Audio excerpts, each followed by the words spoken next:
जय हिंद दोस्तों, मेरा नाम है एकत्व और आप देख रहे हैं नोचिल पॉलिटिक्स। दोस्तों, हम सब भारत की जीडीपी ग्रोथ और इकोनॉमी के साइज के बारे में सुनते रहते हैं, लेकिन जब आईएमएफ जैसी ग्लोबल संस्था और कोई बड़ी रिपोर्ट निकालती है तब बात सच में खास हो जाती है। आईएमएफ की लेटेस्ट रिपोर्ट ने एक बहुत बड़ा खुलासा किया है। ध्यान से सुनिए। आज दुनिया की ग्लोबल जीडीपी ग्रोथ में जो कॉन्ट्रीब्यूशन भारत कर रहा है वो अमेरिका से भी 2 गुना हो चुका है। जी हाँ, अमेरिका से 2 टाइम्स ज्यादा। India is set to be the second largest driver of the world economy. In its latest forecast data for 2026, the International Monetary Fund has placed India as the second largest contributor to global GDP growth, trailing only China. यह data कल रात ही सामने आया है। IMF ने top 10 countries की एक list जारी की है जो ग्लोबल रियल जीडीपी ग्रोथ में सबसे ज्यादा योगदान दे रही, और इसमें भारत का नंबर देखकर पूरी दुनिया चौंक गई। सबसे दिलचस्प बात यह है कि जैसे ही ये डेटा सामने आया, एलॉन मस्क ने भी इस पर रिएक्शन लिया। उन्होंने साफ कहा कि वर्ल्ड में पावर बैलेंस बदल रहा है, यानी ग्लोबल पावर धीरे धीरे शिफ्ट हो रही है। Elon Musk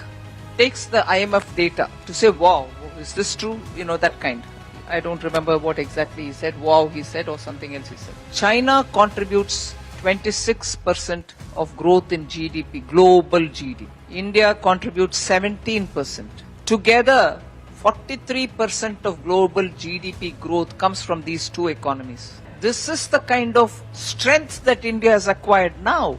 सवाल उठता है कि भारत इतना बड़ा कंट्रीब्यूटर क्यों बन गया और अमेरिका पीछे क्यों जा रहा है। इसी पर आज बात करेंगे, लेकिन कहानी यही खत्म नहीं होती। भारत के इकोनॉमिक फ्रंट से एक और बड़ी खबर आई है। आरबीआई के आंकड़ों के मुताबिक भारत के फॉरेक्स रिजर्व्स लगातार बढ़ रहे हैं। कुछ दिन पहले ही रिजर्व्स ने $700 बिलियन का आंकड़ा पार किया था और अब एक नया माइलस्टोन बन गया है। इंडिया के फॉरेक्स रिजर्व अब $709 बिलियन तक पहुंच चुके हैं। यह भारत के इतिहास का हाईएस्ट लेवल है। इससे पहले हाईएस्ट फिगर करीब $704 बिलियन थी, यानी यह लाइफ टाइम हाई है। अब इसका मतलब क्या है? फॉरेक्स रिजर्व कोई बैंक अकाउंट में पड़ा पैसा नहीं होता। ये इकोनॉमी के लिए शॉक एब्जॉर्बर की तरह काम करता है। सबसे पहला फायदा ये है कि आरबीआई के पास करेंसी वॉलेटिलिटी मैनेज करने की पूरी ताकत होती है। अगर रूपी पर प्रेशर आए तो आरबीआई मार्केट में इंटरवेंशन कर सकता है। दूसरा बड़ा फायदा इंपोर्ट्स कवर का होता है। भारत के पास करीब 12 महीने का इंपोर्ट कवर है। ग्लोबल बेंचमार्क आमतौर पर 6 महीने का माना जाता है। कई देश ऐसे हैं जिनके पास सिर्फ कुछ हफ्तों का ही इंपोर्ट कवर होता है। इस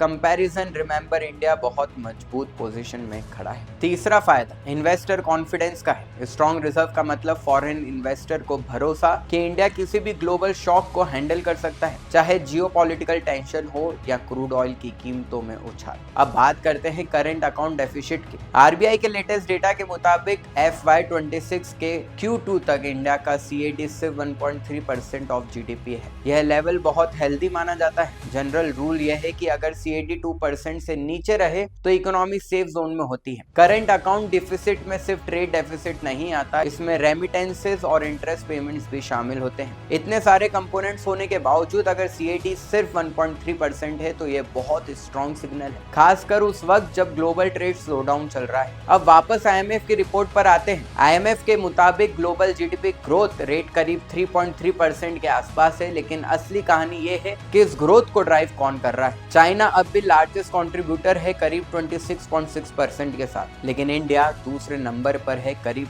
17% के साथ, और अमेरिका तीसरे नंबर पर है सिर्फ 9.9% पर। यानी इंडिया अकेले अमेरिका से लगभग 2 गुना कंट्रीब्यूशन दे रहा है। यह बात एब्सोल्यूट जीडीपी साइज की नहीं है, यह इंक्रीमेंटल ग्रोथ कंट्रीब्यूशन की बात है, और यही नंबर एक्चुअली ग्लोबल मोमेंटम को दिखाता है। इसी वजह से इकोनॉमिस्ट इसे सबसे मीनिंगफुल इंडिकेटर मानते हैं। अब सवाल आता है कि इंडिया इतनी तेजी से क्यों ग्रो कर रहा है। पहला रीजन ये है कि इंडिया की इकोनॉमी एक्सपोर्ट डिपेंडेंट नहीं है। चाइना की तरह सिर्फ एक्सपोर्ट्स पर टिकी हुई इकोनॉमी नहीं है। इंडिया में स्ट्रॉन्ग डोमेस्टिक कंजम्पशन है। दूसरा बड़ा रीजन है capex led public investment. Government लगातार इंफ्रास्ट्रक्चर पर भारी इन्वेस्टमेंट कर रही है। Road, railway, sports, defence, manufacturing, यह सब लॉन्ग टर्म ग्रोथ क्रिएट करता है। तीसरा रीजन मैन्युफैक्चरिंग पुश है। फोर्थ रीजन डेमोग्राफिक डिविडेंड है। यंग पॉपुलेशन अभी भी इंडिया के पक्ष में है। यही वो चीज है जिस पर वेस्टर्न कंट्रीज इंडिया से जेलस भी है। आईएमएफ की रिपोर्ट में साफ लिखा है कि 2025 में इंडिया की इंफ्रास्ट्रक्चर स्पेंडिंग शार्पली बढ़ी है और मैन्युफैक्चरिंग आउटपुट तब भी बढ़ा जब ग्लोबल ट्रेड स्लो हो रहा था। अब अगर अमेरिका से कंपेयर करें तो वहां ग्रोथ स्लो हो रही है। पब्लिक डेट करीब $38 ट्रिलियन तक पहुंच चुका है। फिस्कल स्ट्रेस बढ़ रहा है। यूएस इकोनॉमी ज्यादा फाइनेंशियल साइकिल्स पर डिपेंडेंट हो गई है और इंडिया उस फेज में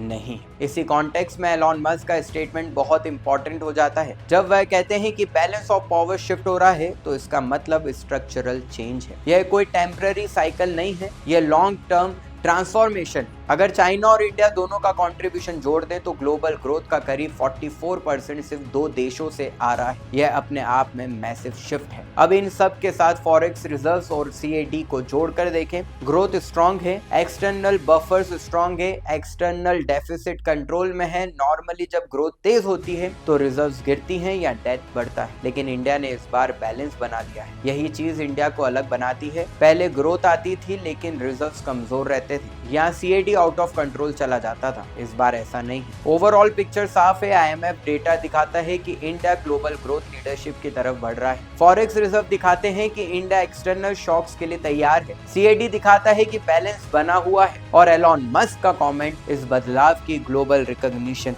तो दोस्तों फिलहाल इतना ही। Thank you so much for listening. Stay tuned and stay safe.